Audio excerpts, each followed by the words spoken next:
Hello and welcome back to my vlog. Fifth day of 30-day mental diet. Life is for you. Live life, don't fight it. There is one thing you can be most certain of, and that is that law in some form or other guides and governs every aspect of your experience just as it does everything else in the universe. Fundamentally, the universe operates as a unity, not a chaos, and the laws that establish and maintain this unity are not in conflict with one another. The creative action of infinite intelligence is explained in terms of law, and the operation of this law is of necessity in conformity with its nature, not contrary to it. So you can come to discover that it does not matter what your experience may be, whether you're concerned with your health, success, affairs, or relationships, there is a law of mind at work. But the way it works in and through your experience, you determine.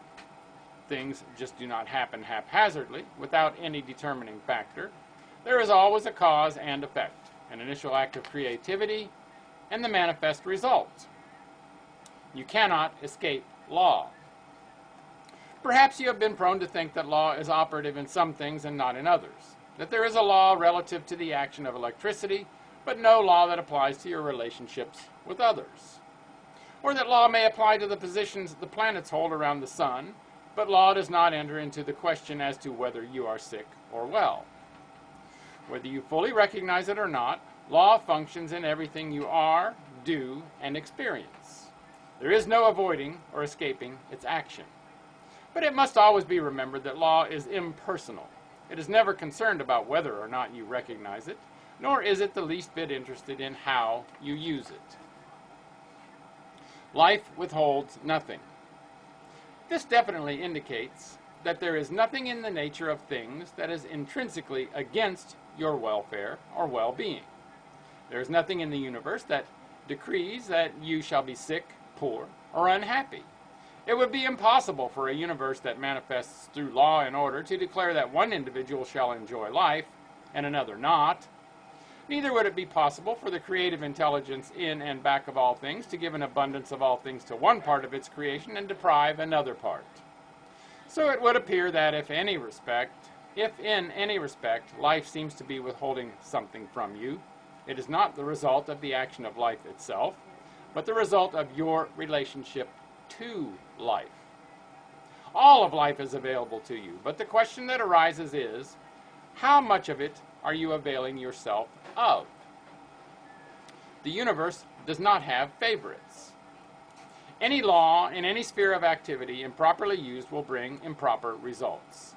In the physical world, scientists are able to avail themselves of the power of nature only when they are able to ascertain the laws of its action and properly use them.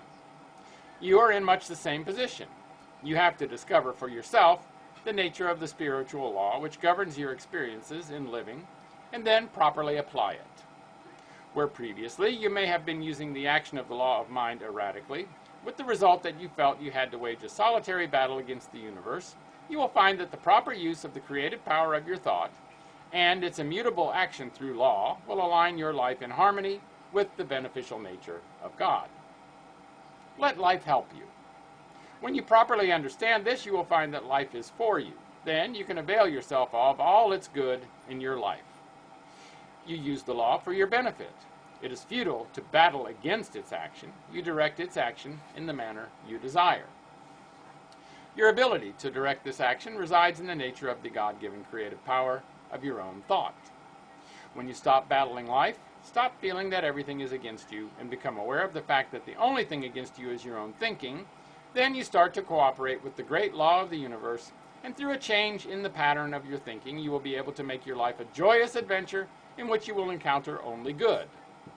Regardless of how much misdirection you may have given the law in the past, it is never too late to start to use it in a new and better way. The law knows only to act to respond to your thought. Your every thought is the start of a new causative action which will become manifest in your experience. And the wonderful thing is that this new action can transform and transcend any present undesirable condition in your life.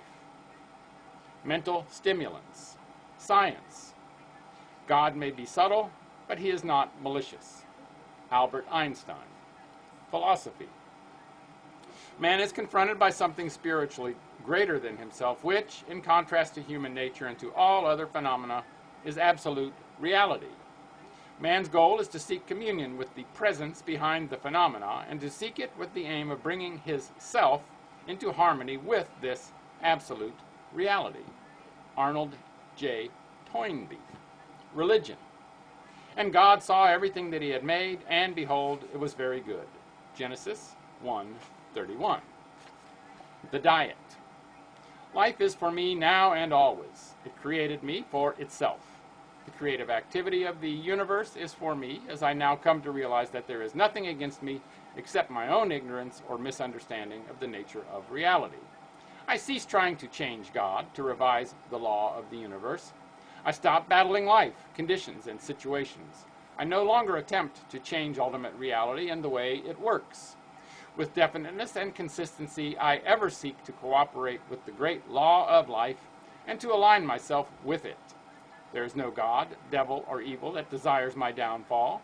I know that when things are other than they should be, they could have occurred only through my misuse and misdirection of the law of mind.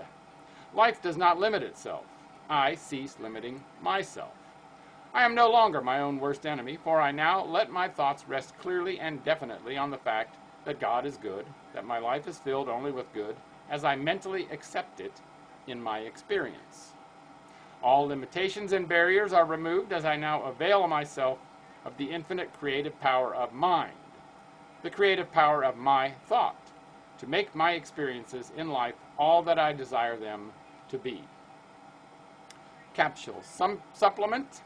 I now release all ideas and concepts that are detrimental to my good and replace them with beneficial ones, through which the action of the law of mind creates anew for me a life that is more worth living.